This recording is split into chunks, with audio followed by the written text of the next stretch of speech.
బంగ్లాదేశ్లో పెద్ద ఘర్షణే జరుగుతూ ఉంది.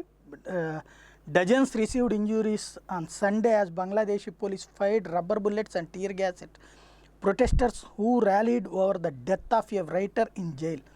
Bangladesh PM Sheikh Hasina shrugged off criticism faced by her government. ఇక్కడికి మళ్ళీనే ఉగ్రవాద సానుభూతి పరులు లేదా నక్సల్స్ సానుభూతి పరులు రచయితల పేరుతో మన దగ్గర ఎట్లా ఉంటారో బంగ్లాదేశ్లో కూడా అట్లాంటి వాళ్ళు కొంతమంది తయారయ్యారు. ఈ తయారైనటువంటి వాళ్ళని అరెస్ట్ చేస్తే వాళ్ళని విడిచిపెట్టాలంటూ ఉద్యమాలు. అయితే ఈ ఉద్యమాలు పక్కన జరుగుతూ ఉండగానే అందులో జైల్లో ఉన్నటువంటి ఒక రచయిత చనిపోయినటువంటి సందర్భంలో దానికి నిరసనగా ఉద్యమాలు చేస్తూ పోలీసుల మీదకి రాళ్ళు రోవడం, జైలు మీద దాడికి ప్రయత్నిస్తే కాల్పులు జరిపారు.